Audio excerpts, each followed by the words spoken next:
Hoy haré una introducción a lo que es el análisis combinatorio, especialmente cómo distinguir entre una permutación, una variación y una combinación. ¿Cómo distinguir entre estos tres casos? Para distinguir si nos encontramos frente a una variación, permutación o combinación, tan solo hay que plantearnos dos preguntas. La primera es, ¿intervienen todos los elementos? Es decir, al leer el problema hay que ver si todos los elementos van a participar o si solamente algunos de ellos van a hacerlo. Si la respuesta a esta pregunta es sí, entonces nos encontraremos frente a una permutación. Si la respuesta a esta pregunta es no, entonces hay que plantearnos una segunda pregunta. ¿Importa el orden? Si la respuesta es sí, o sea, que sí importa el orden en que yo escoja los elementos, si la respuesta es sí, entonces nos encontramos frente a una variación. Si la respuesta es no, o sea, no importa el orden en que yo tome los elementos, nos encontraremos frente a una combinación. Allí tenemos las tres fórmulas para cada uno de los casos. Ahora desarrollaré un ejemplo para que veas cómo aplicar este árbol de decisiones. Se tiene que escoger 10 balotas de un total de 13. ¿Cuántas maneras de escoger las balotas se tiene?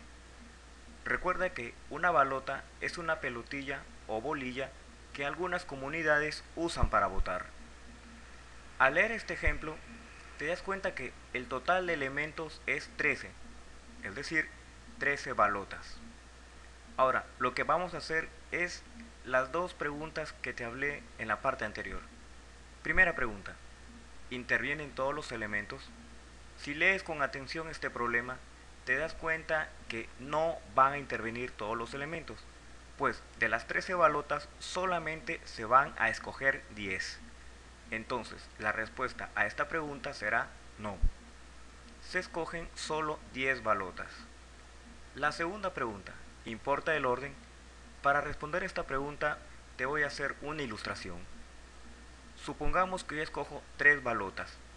Primero escojo una A, luego escojo otra A y en tercer lugar una B. ¿Qué significa esto? Que tenemos 2 votos para A y un voto para B. ¿Qué pasa si escojo las mismas balotas pero en diferente orden? Es decir, primero escojo una A, luego escojo una B y finalmente otra A. En este caso, como te das cuenta, son las mismas balotas pero en diferente orden. En el segundo caso, ¿qué es lo que nos quiere decir? Que hay 2 votos para A y un voto para B. Te das cuenta que, aunque hemos intercambiado el orden de las balotas, el resultado es el mismo. Entonces, la respuesta a la pregunta sería no. Al cambiarlas, el resultado es el mismo. Entonces, como no intervienen todos los elementos y no importa el orden, nos encontramos frente a una combinación, cuya fórmula es la que aparece en pantalla. Ahora, recuerda que la letra M significa el total de elementos, mientras que la N es el número de elementos que se van a escoger.